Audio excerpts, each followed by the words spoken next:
오늘도 예배드린 모든 분들에게 보이지 아니하신 하나님, 그러나 공기가 있는 것처럼 지금도 오셔서 나와 함께 하신 주님이 일마다 때마다 도와주시고 머리마다 안수하서 병든 이를 치료하시며 허약한 자를 강하게 하시며 알지 못한 자가 알게 하시며 만나지 못한 자가 하늘을 만나는 복된 시간 되시기를 축원을 드립니다. 함께 기도합니다. 오늘 하나님의 말씀은 내가 누구인지, 무엇을 가졌는지, 무엇을 할 수 있는지 알게 하십니다. 시간 담대히 선포합니다. 내 마음은 지켜질 것이며 내 입의 말은 반드시 변화됩니다. 나는 절대로 이전 같지 않으며 오늘부터 새로운 생은 시작됩니다. 나를 통해 나라와 민족이, 가정들이, 사람들이 복이 될 것이며 나는 반드시 변화됩니다. 아멘. 들어오실 때는 어떤 사람으로 들어왔든지 간에 오늘 예배 드리고 지난주 예배, 1년 전 예배, 10년 전 예배하고 다릅니다. 오늘 예배를 통해서 내가 또 한 단계 업그레이드되고 한 단계 성숙해 가고 한 단계 인격이 새로워지는 그런 주일 예배가 됩니다. 믿습니까? 내 평생을 처음 드리는 예배입니다. 오늘 예배는 내 평생에 처음 드리는 겁니다. 습관적으로 예배를 드리는 모든 분들, 오늘 이 예배는 내 평생에 처음 드리는 첫 예배요. 아멘. 네.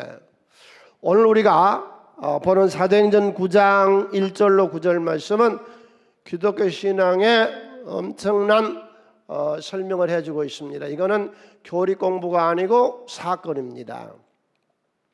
이건 논리적인 얘기가 아니고 하나님의 계시적 사건입니다. 예수가 누구냐? 예수가 별거냐? 그럽니다. 예수를 모르는 사람은. 자, 인류의 역사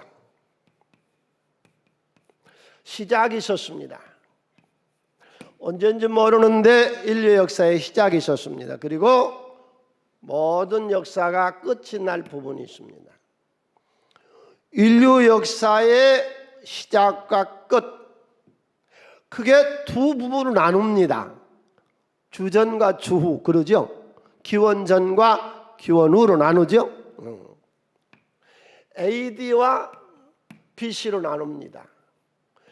비포 크라스트, 주님이 오시기 이전을 기원전이라 그럽니다.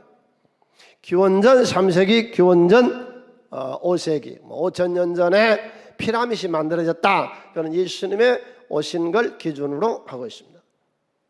아노 도미니, 예수님 오신 이후, 그러니까 기원전이라 그러죠. 기원전, 기원후. 예수 오시기 이전의 역사와 예수님 오신 이후의 역사로 인류 역사는 나누어집니다. 여러분, 세계가 어찌 됐든지 간에 이 세계 역사의 주인공은 누구요? 예수. 예수가 누군 줄을 몰라. 이 우둔하고 멍청하고 세계사를 몰라. 예수가 누군 줄 몰라. 그래, 예수가 별거. 예수가 인류 역사의 기준점이요.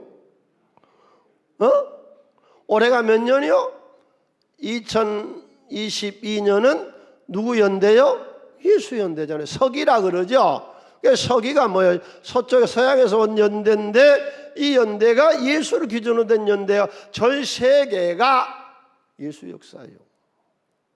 역사의 주인공이 누구요? 예수.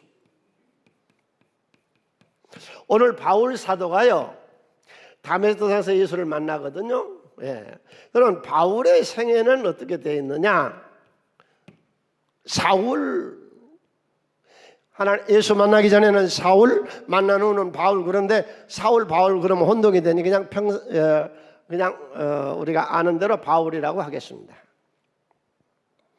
그가 예수 만나기 이전은 포행자요, 회방자요, 그간 무도한 자요, 악한 자요. 예수 믿고 나서는 이후로는 충성된 자가 됐다. 그럼 나는 어쩌냐고 그래. 나는 축구를 하면은 전반부와 후반부가 있죠. 전반부에서 아무리 잘했어도 후반부에서 역전을 시켜버리면 이기죠. 우리도 마찬가지죠. 내 역사를 나를 나눈다면 나. 욥기서 33장 4절에 하나님의 영이 나를 지으셨고, 이제 우리나라도 서양을 따라서 나이를요 만으로 한대요. 그런데 우리 대한민국 것이 옳은 거예요. 우리가 맞은 거예요. 엄마의 태중에 하나님이 내 영을 창조할 때가 그게 0살이요. 태어나시면 1살이 되는 거에 맞는 거예요. 예, 그런데 그는 서양을 따라간다고 그러는데 뱃속에 만들어질 때가 우리 생명의 시작이요. 여러분 텔레비를 보거나 뭘 볼 때 그냥 보지 마시고 의미 있게 보세요. 날아다니는 새를 이렇게 봅니다. 예. 알을 텃새가 이렇게 깎거든요. 그런데 짐승의 세계를 이렇게 보면요, 이 새는 그 알을 까가지고 엄마가 그렇게 잘 먹이고 그런데 날아가면 그걸로 끝이 돼요. 산 고양이 엄마가요 다 희생해서 키워놨는데요, 딱 크지요. 그럼 엄마하고 싸워요. 엄마를 쫓아버려요. 자기 파운드리 안에 못 들어오게 해요. 그런 그 짐승의 세계를 보면 너는 어떠다가 새로 까놨느냐. 그리고 죽습니다. 부딪혀서.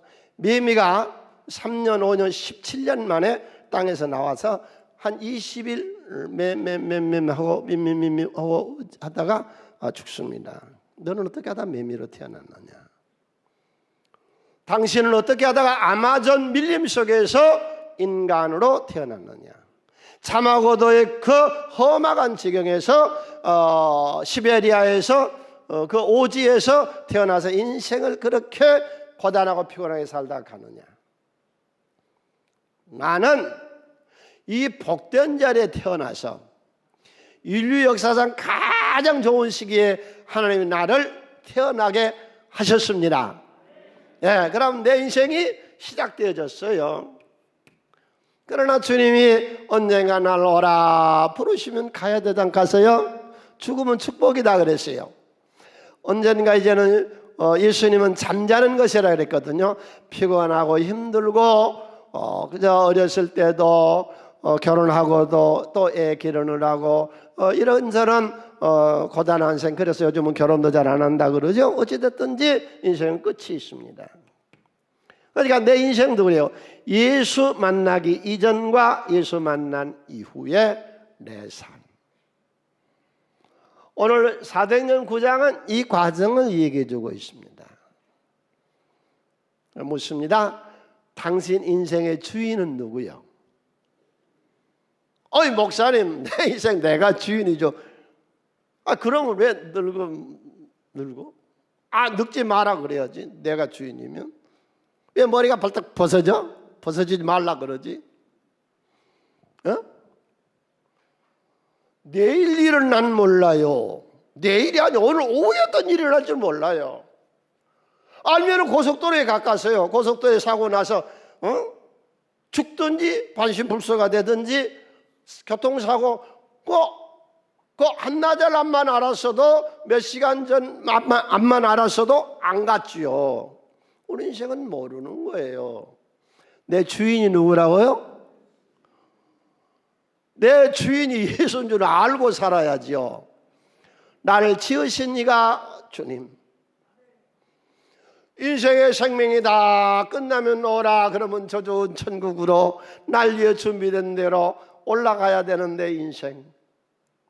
내 전반부는 어떤 전반부냐? 예수 모르고 살았던 전반부. 이제는 예수를 만나 예수를 아는 복된 삶이 내 삶이 된 줄로 믿습니다. 이 바울이라고 하는 인물은 어떤 인물이냐?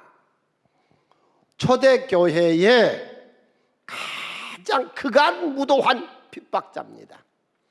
예수 사기꾼, 예수 이단자, 죽은 지 4일 만에 살아났다고 하는 이 멍청하고 무식한 어부들, 일곱 귀신 들렸다가 정신병자들 모임, 창녀들 모임, 민족 반역자 세리의 모임, 이런 것들은 싹 죽여버려야 돼. 아주 없애버려야 돼. 살기가 등등해서 이런 것들은 이 지구상에서 살 가치가 없어. 완전히 다 죽여버려야 돼. 그 대표자가 바울. 싹 다 예수 믿는 사람 잡아 죽여야 돼. 살기 등등해서. 이 얘기를 들으니까 예루살렘에서 스데반을 중심으로 잡아서 죽이고 체포하고 구금했는데 이것들이 다 도망갔는데 멀리 다마스커스에 가 있대. 시리아의 수도요. 그래서 체포영장을 발부해가지고 이제 그걸 가지고서 바울이 예수 믿는 사람 잡아 죽이러 가서 그냥 씨를 날려버리겠다고 그러고 살기 등등해서 다메섹으로 가고 있습니다. 그 지도를 한번 볼까요? 다메섹이 어떤 위치인지. 자, 예루살렘에서 다마스커스까지는 지금은 다마스커스라고 그러죠. 그까지가 약 200km, 4, 5, 20 그러니까 약 500리 되는 거리죠. 가다가 중간에요 갑자기 하늘이 열리고 빛이 확 내려옵니다. 주여 이 시간에 갑자기 하늘문이 열어지가 주시옵소서. 빛이 확 비치는데 너무 따가워서 눈이 멀어요. 맹인이 돼요. 누가 하나님 보여달라 그러거든. 하나님 맞는 해를 봐라. 해를 쳐다봐도 네 눈이 뭔데. 하물며 그 빛을 만드는 하나님 봤을 때 네가 멀쩡하겠느냐. 그 장면을 영상으로 화가들이 그려놓은 그림이 있어요. 예. 그 빛을 보고 땅에 엎드려지죠. 참 이 사람, 이 바울 이 사람 참 대단한 사람이요. 저 지경에서요 물어요. 당신 누구요?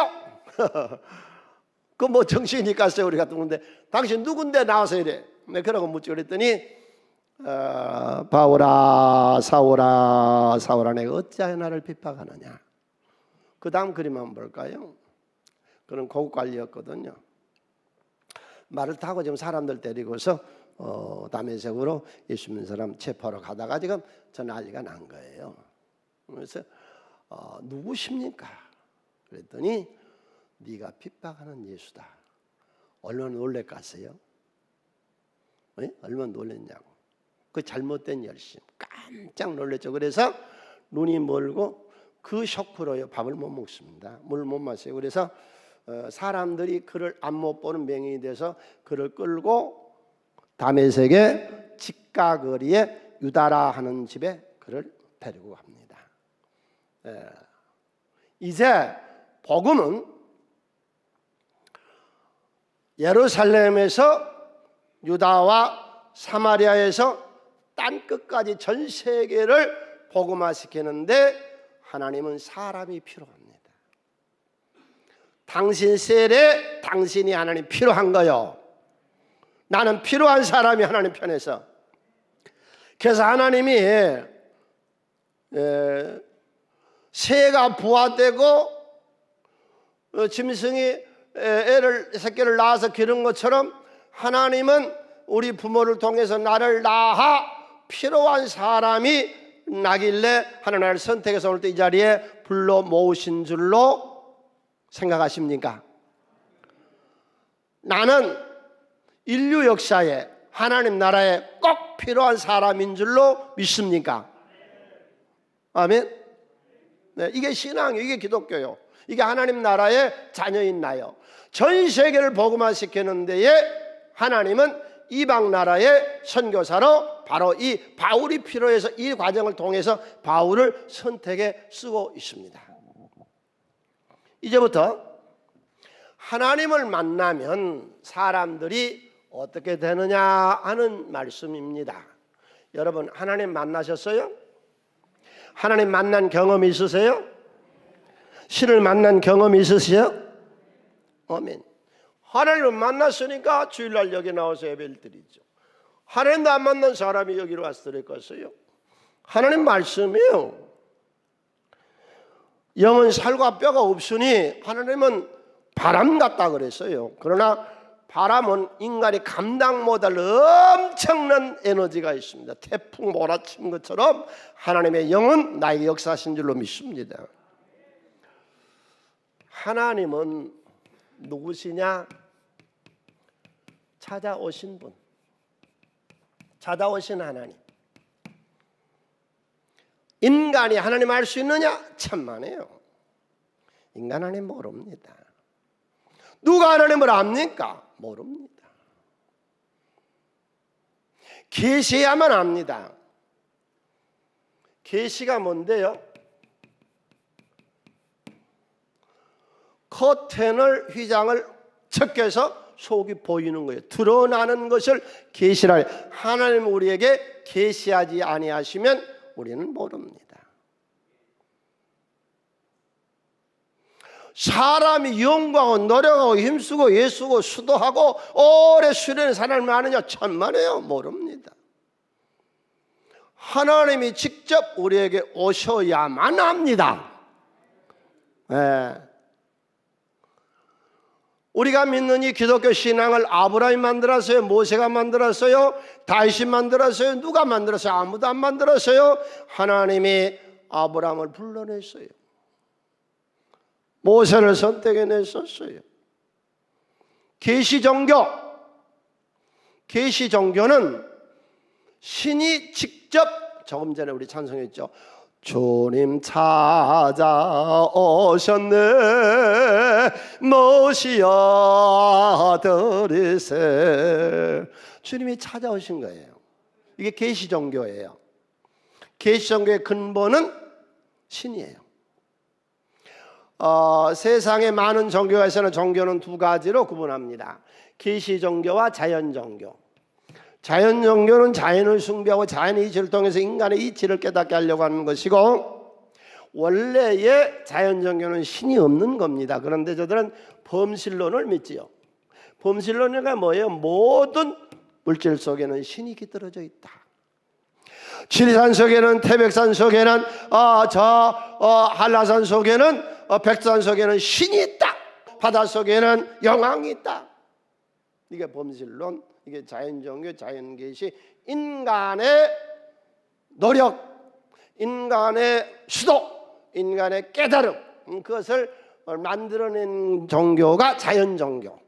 그러니까 인간의 입맛에요, 계시종교보다는 자연종교가 훨씬 맞아요. 사람이 만들어낸 거니까.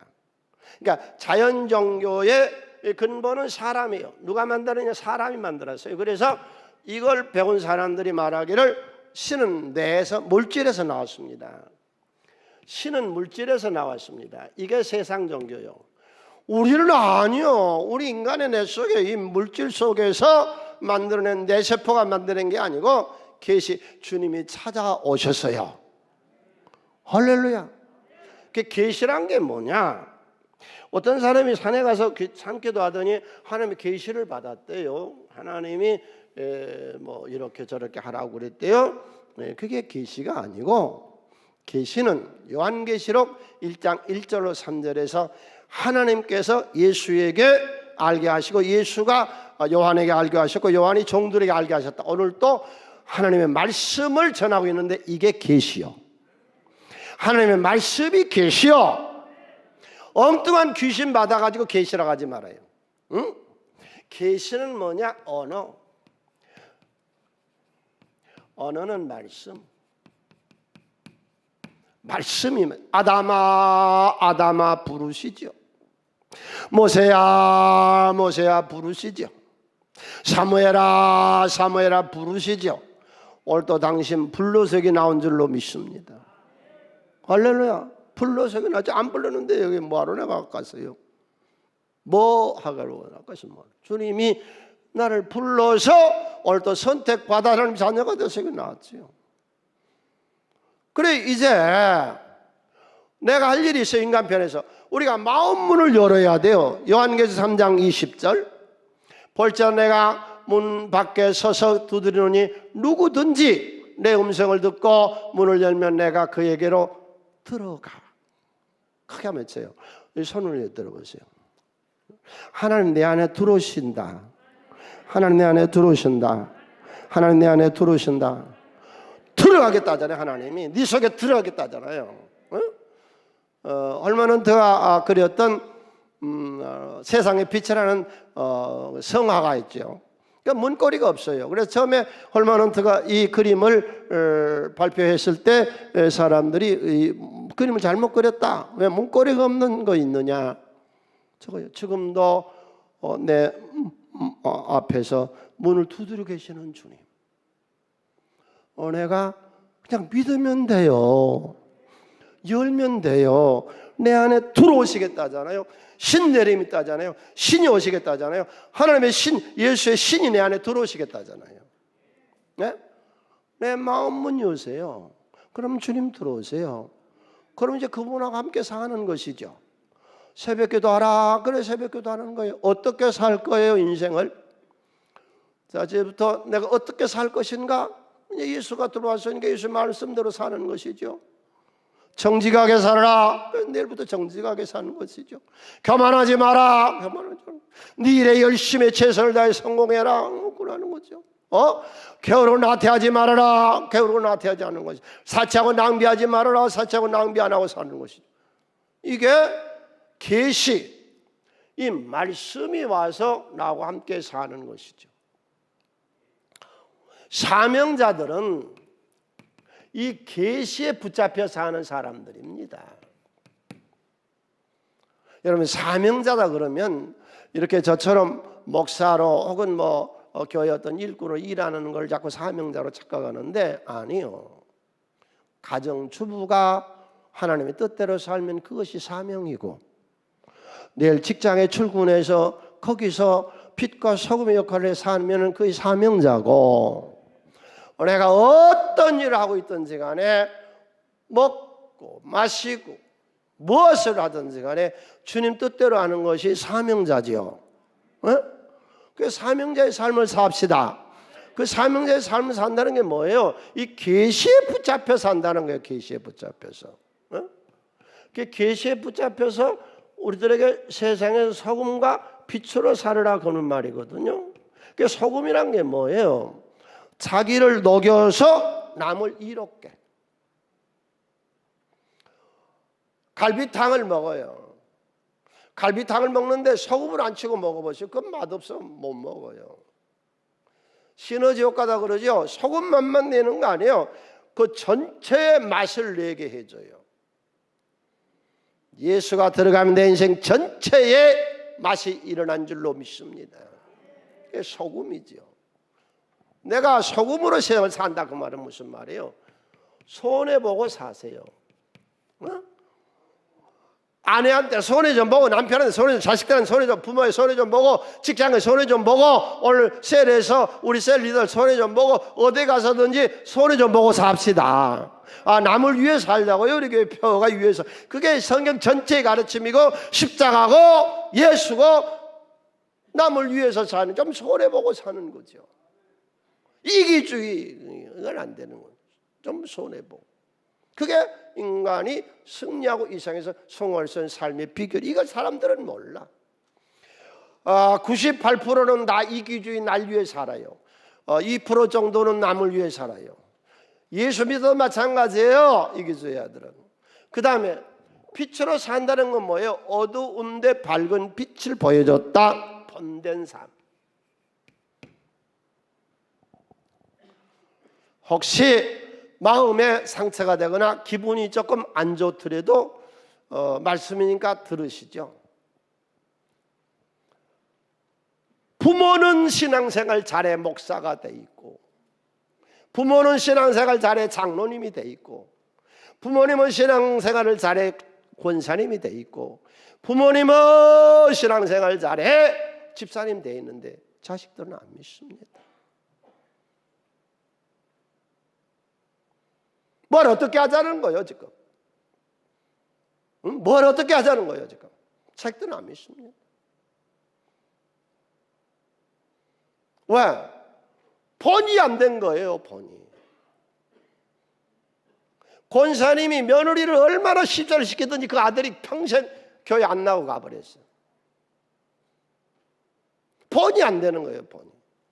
직장에서요, 새순교회 가자고 전도하지 말고 내가 본이 되게 하세요. 좀 일찍 출근하시라고, 좀 늦게 퇴근하시라고, 가서 좀 희생 좀 해주시라고, 본이 되게. 부모님들 자식의 말로 교육시키지 말고 행동으로 보여주세요. 내 남편 전도하는데 아내들이요, 말로만 전도하지 말고 행동으로 보여주세요. 새순교회 가더니 무슨 구역장 됐다나 어쨌다나 그러더니 이 사람이 싹 바꿔져가지고 이 변화가 돼서, 그래서 남편이 야 나도 교회 좀 가면 안 되냐, 바꿔줘. 남자가 구질구질 교회 오지 마라. 그게 못 왔는데 몇 년 있다가 나도 한번 가면 안 되냐, 그래서 사정해서 남편을 데려왔는데 그 남편도 신앙생활 잘해요. 본이 돼야죠, 본이. 네? 남편만 교회 나와요, 아내는 안 나와요. 어째서 안 나오냐니까 저 인간 저렇게 되는데 나도 교회 갔다가 저렇게 될까 무서워서 못 오겠대요. 네? 내 부모가 부정직하고 내 부모가 집에서 가정 불화일으키고 뭘 그렇게 자식들한테 따지고, 그래서 난 우리 부모처럼 될까 무서워서 교회 안 가겠습니다. 사명이라는 것이 별거 아니에요. 소리 좀 보고 예수 때문에 내가 본이 되게 살고, 할렐루야. 그래서 계시를 받은 사람들은 다 사명자가 되는 겁니다. 할렐루야. 그 다음에 지금 한국에 이단들이 일어나가지고 사기치고 협박공갈하고 재산 빼앗고 아주 못된 짓 하는 이단들이 다 무엇을 들고 나오느냐? 구원입니다. 너 교회 다니면 구원 못 받아. 우리한테 와야 구원 받아. 그래가지고 재산 갈취하고 못된 짓은 다 하고. 이게 지금 한국에 얼마나 많아요. 내가 하나님이다, 나라 많지 않고는 천당 못 간다, 이런 이단들이 얼마나 많아요. 그런데 그 이단들의 주 타겟이 뭐냐? 구원이라는 것이거든요. 지금 바울 사도가 다메섹 도상에서 구원을 받았는데 바울이 구원시키라고 한 적이 있어요? 없어요. 나 하나님 자녀 되게 해주세요 그랬어요? 없어요. 그러니까 누가 구원을 얘기하거든 구약에서 잊지 마세요. 출애굽기 3장, 신약에서 사도행전 9장을 들어서 설명해 주면 구원론을 정확히 설명하는 거예요. 구원은 이제 난 것에 불과하고, 성경으로 여러분 이해 꼭 하셔야 돼요. 요한복음 1장 13절, 낳았다. 구원이란 게 뭐냐? 내가 낳았다. 하나님이 너를 낳았다. 야고보서 1장 18절, 우리를 낳았다. 이게 낳은 것이 뭐라고요? 구원. 이거 정확히 알면요, 이단을 사기 협박 공갈 못해요. 사기치지 못해요. 여러분, 세상에 태어날 때 당신 무슨 짓 했어?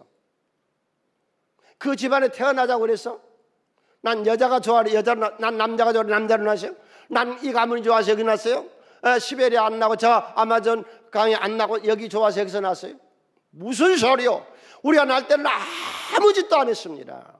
나하고는 아무 상관이 없습니다. 내 아버지 어머니를 통해서 하나님이 내 영혼을 지으시고 나게 하신 줄로 믿습니다. 구원은 나하고 아무 상관이 없다고. 아까 봤죠? 하나님 날 낳았다고. 낳았는데 무슨 성경 공부가 필요하고, 낳았는데 무슨 헌금이 필요하고, 낳았는데 무슨 희생이 필요하고, 낳았는데 무슨 전도가 필요하고, 내가 낳았는데 어떤 조건이 필요하냐고. 아무 조건 없는 거예요. 예수 믿고 구원받는 거는. 우리 다 구원받은 줄로 믿습니다. 하나님의 복된 자녀되고 영생의 세계의 문이 열린 줄로 믿습니까? 이것은 내가 한 게 전혀 없습니다. 하나님 세상을 저처럼 사랑하사 독생자를 주셨으니 이는 저를 믿는 자마다 구원 믿음. 이 믿음이란 걸 알아야 돼. 이 믿음이란 게 뭐냐면요, 하나님 주신 은사예요. 은사. 하나님이 우리에게 거저 주신 은혜예요.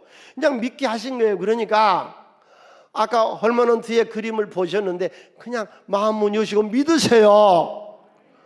주님 살아계세요. 더세는 하나님이 내게 그늘 대세니 낮의 해와 밤의 달에 나를 상치 않겠네. 할렐루야. 난 구원받았어요. 주님 만난 사람이 어떻게 돼요? 계시를 받게 되고 사명에 붙잡히게 되고 구원받는 사람이 되는 겁니다. 할렐루야. 두 번째로 하나님은 어떤 하나님이냐? 하나님은 변화를 시키신 하나님. 반드시 하나님은 사람을 변화시켜요. 여기서 오늘 예배 드리고요, 이렇게 설교를 해도요, 계단 내려가면서 잊어버려요. 다 잊어버리세요. 그래 이 다음 주에 또 설교하니까. 근데 이건 잊어버리지 말아요. 습관. 좋은 습관을 가져야 돼요. 남을 무시하는 습관을 버리세요. 일을 천시하고 무시하는 습관을 버리세요. 나의 일을 무시하는 습관을 버리세요. 사람을 무시하는 습관을 버리세요. 어떤 경제학가 그랬죠. 네가 무시한 것만큼 나중에 보복을 받는다 그랬어요. 예, 어떤 걸 무시하면 그것이 나한테 보복하는 거예요. 여러분, 이런 악하고 보행자고 핍박자고 이런 못된 인간 사울을 하나님 바울 만들잖아요. 지금 술 먹고 담배 피고 방 타고 타락한 사람 무시하지 마세요. 내가 전도할 사람이요. 누구도 아내도 남편도 자식도 부모도 이상해요. 이 교회가 어떤 데인 줄 몰라.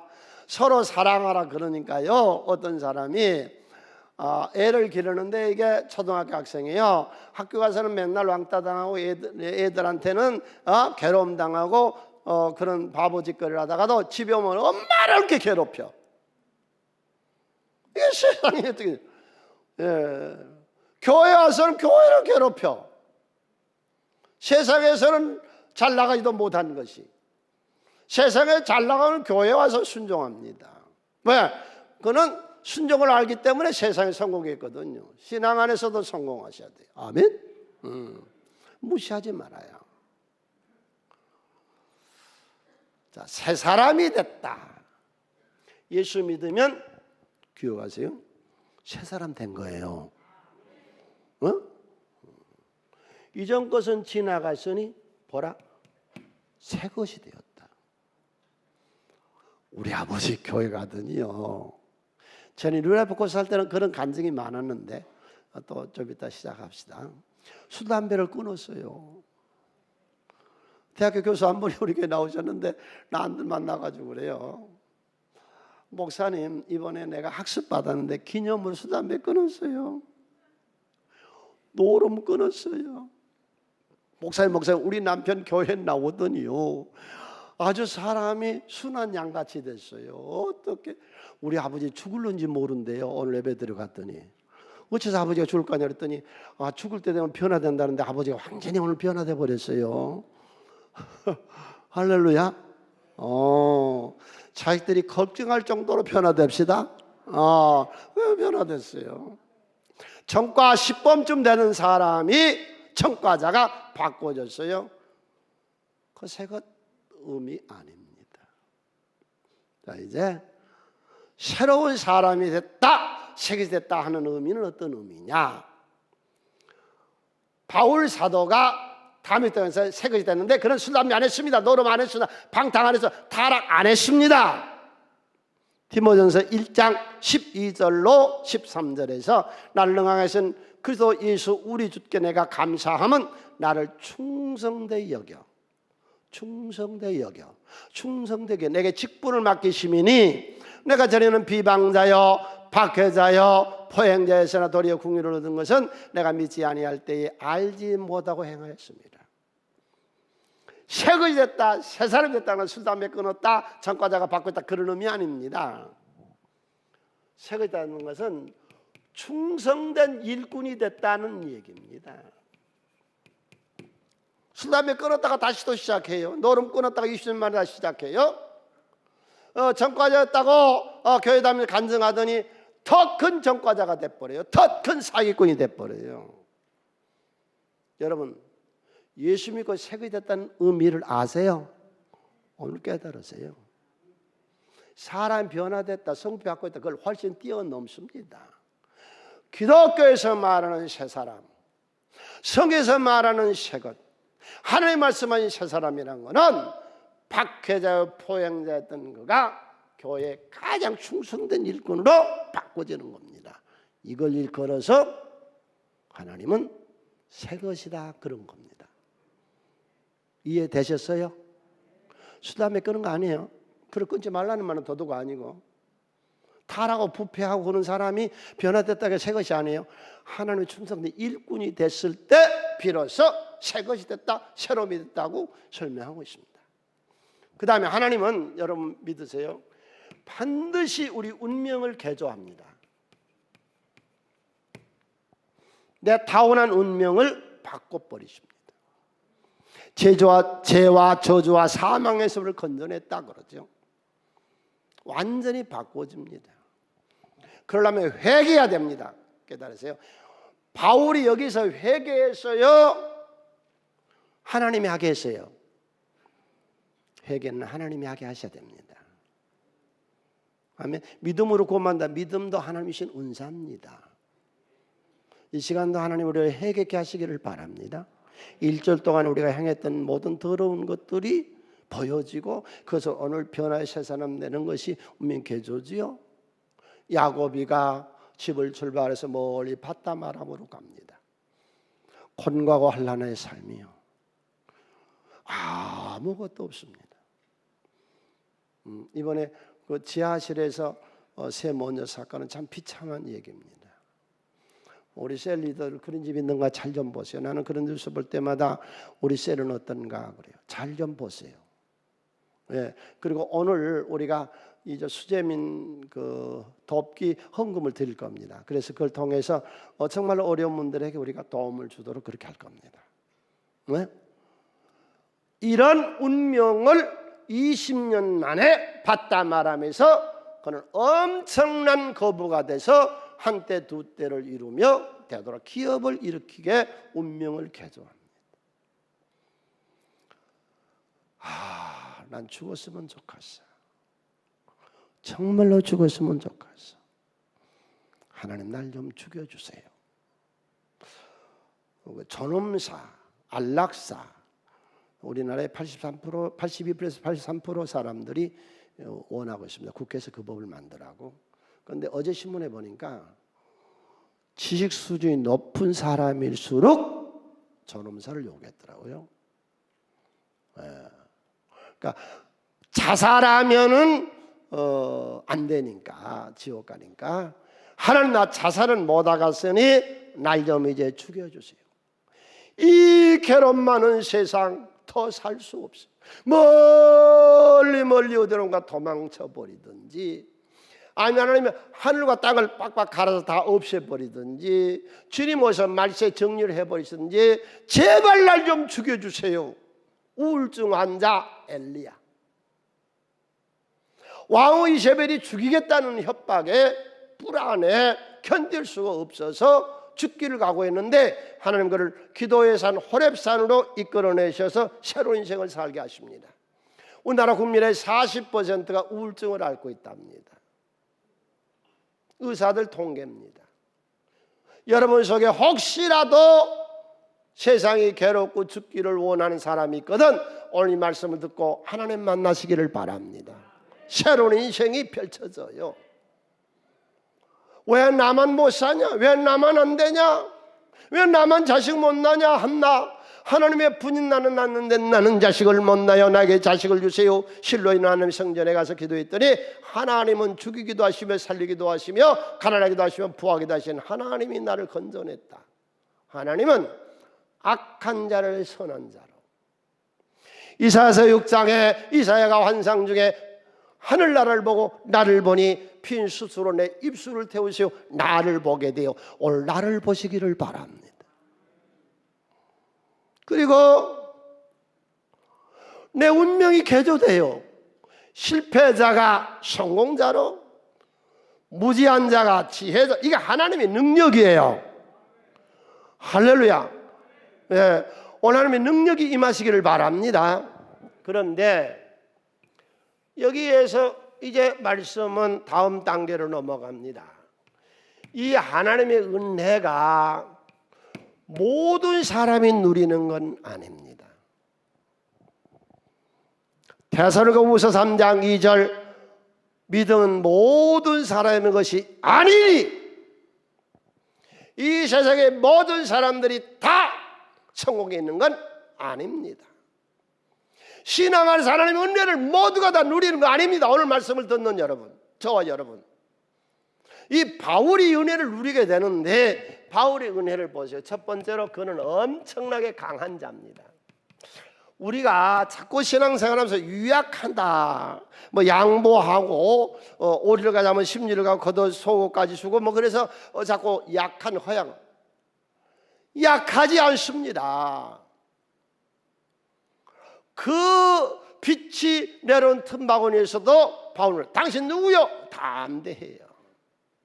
복음을 가지고요 박해와 위험, 살인 그걸 감내하고 아시아에 가서 전해요. 돌에 맞아 죽었잖아요. 다시 살아나죠. 유럽에 가서 복음을 전하다가 빌립보에서 붙잡혀가지고 감옥에 가요. 상관에게 호통을 치지요. 내가 로마의 시민권자인데 그걸 풀어주고 상관이 잘못했다고 하니까 사과를 받고 나오잖아요.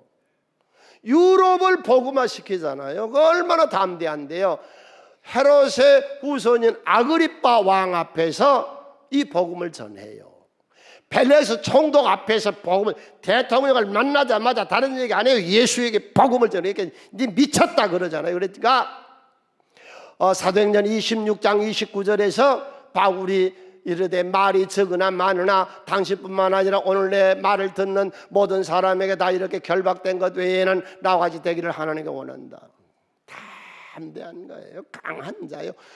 아브라함 318명 데리고 와서요 적군 5개 연합군을 싹 다 쳐 죽이고 다 전멸시키고 족한 옷을 데려오잖아요. 다윗 전쟁터에 나가서 하루에 많이 죽일 때는 사람을 자기 이 다윗 군대가요 4만 명을 쳐 죽입니다. 사람 죽이라는 얘기 아니에요. 강한 걸 얘기하는 거예요. 여러분 믿음 좋은 선한 나는 기도를 쉬지 않겠다고 하는 사무엘, 아말렉 왕족 아각 후손을 잡아서 어떻게 해요? 사람을 놔두고요 도끼로 찍어요. 여러분 사람 눈 말똥말 떠 있는데 도끼로 찍어서 칼로 온몸을 난제해서 배 조각을 내버려요. 누가? 사무엘이. 허약한 건 아무짝에도 쓸모없습니다. 하나님은 은혜가 허약한 자는 역사 못합니다. 아무나 여호와 니시가 아니요, 아무나는 은혜 임한 거 아니요. 여러분 오늘 은혜를 받읍시다. 강하고 담대하고 흔들리지 아니하는 거. 이 강한 자에게만 하나님 은혜는 쓰는 거죠. 그 다음에 습관, 앞날을 불안해하지 않습니다. 아브라함아 가자, 갈 곳을 알지 못하고 나갑니다. 즉 내 앞이 불안하지를 않습니다. 불안한 심지, 아주 나쁜 습관. 자꾸 불안해. 자식들을 기르면 자식들 자꾸 불안해. 오늘 예배 드리는데도 자꾸 불안해. 재판하는데 자꾸 불안해. 제가 불안해. 이 불안하게 하는 건 이 귀신의 역사요. 이 쫓아내시고 내 앞길을 형통할 줄로 믿습니다. 할렐루야. 그 다음에 아브라함아 가자 그러니까 망설였어요? 즉시 떠났어요? 베드로야 가자 그러니까 배와 건물을 버려두고 즉시 떠나잖아요. 망설이지 마세요. 오늘 이 세 가지 습관을 가지고 사시기를 간절히 주님의 이름으로 부탁합니다.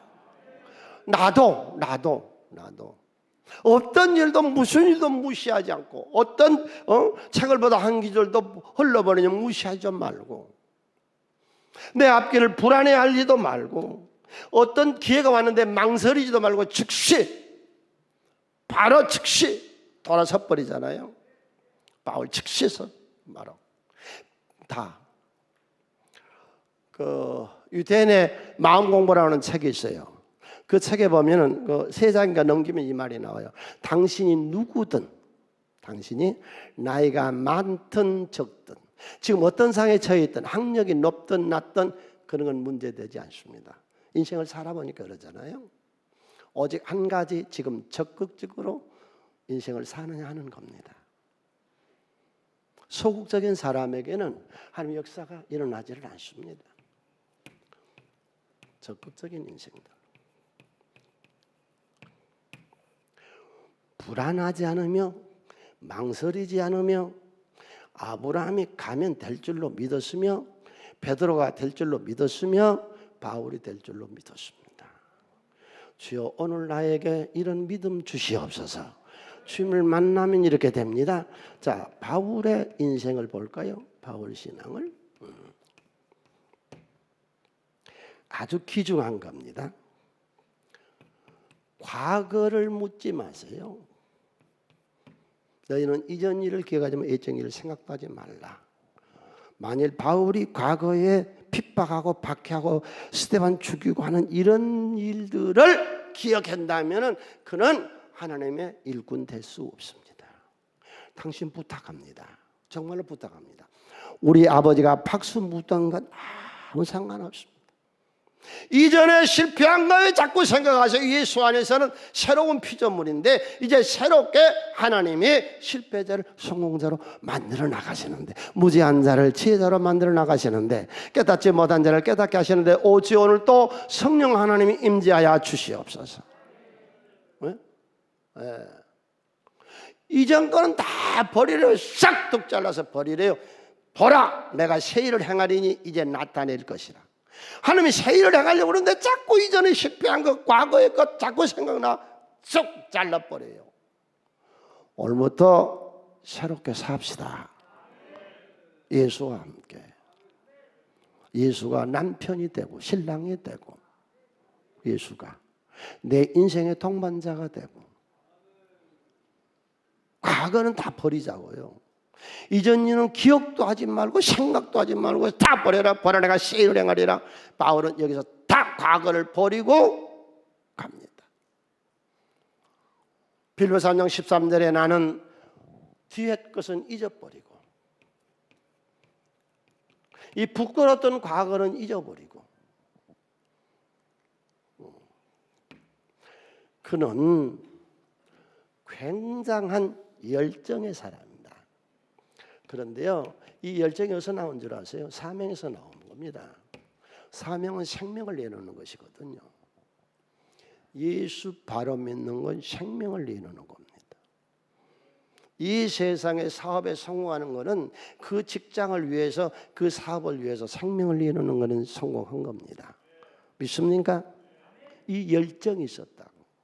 그러니까 그 전에 열정은 뭐냐? 예수 사기꾼들 다 잡아 쳐넣어서 죽여버리겠다. 그 열정이었어요. 그런데 이제 예수를 만나고 나서는 열정이 바뀌고 잘못된 열정인 걸 알고 이제는 성도를 위해서, 교회를 위해서 한 생명 바치는 겁니다. 강의 위험과 살해 위험과 파산의 일주일 동안 지정의 물속에 있었던 그런 것들을 문제가 아니고, 오직 우리 새순교회가 한 사람 한 사람이 신앙생활 바르게 하고 사람이 잘 되는 건 예수밖에 없습니다. 역사의 주인공이 있습니다. 사람 잘 되게. 기독교인은 다 애국자입니다. 로마서 9장 1절로 2절에서 바울 사도는 이 은혜를 받고 내가 하나님에게서 저주를 받은 날짜라도 내 민족만 잘 되면 된다. 나를 사랑하는 열정으로 바꿔줍니다. 나라를 잘 되게 하고 교회를 잘 되게 하고 사람을 잘 되게 하는 길은 예수밖에 없습니다. 그래서 이 예수의 복음을 전합니다. 오늘의 말씀 마지막, 오늘 바울이 가졌던 신앙의 빌립보서 3장 14절에 바울 사도 옥중 서신이죠. 옥중에서 빌립보 교인들에게 보내는 편지에서 푯들 향하여 그리스도 예수 안에서 하나님 위해서 부르신 부름의 상을 위해서 달려간다. 나는 내 인생이 상급으로 이루어질 줄을, 내 앞이 밝게 이루어질 줄을 나는 믿는다. 왜 그렇게 죽도록 열심히 우리 셀리더를 일하느냐, 왜 우리 성가대로 봉사하느냐, 왜 교사로 봉사하느냐 기억하세요. 바울은 그럽니다. 하나님 내게 상급을 줄 줄로 믿습니다. 은혜에 감사하고 영육간에 상급 받는 생애 되시기를 바랍니다.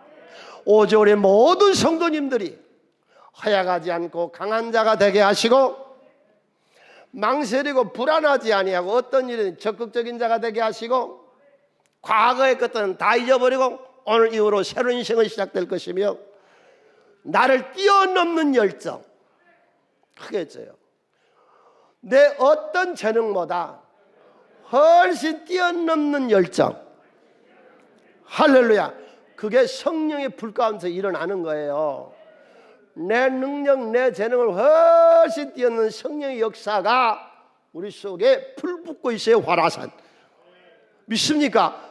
그래 예수 믿는 거예요. 이게 사기고 공갈이고 거짓이고 사기면 2000년 동안 기독교가 남아갔어요. 오늘 세계에서 제일 잘 강한 강대국이 예수 믿는 나라 아닌가요? 예수 믿는 나라들이 다 세계의 선진국이 되어 있잖아요. 주여, 나도 예수 한번 바로 믿게 하여 주시옵소서.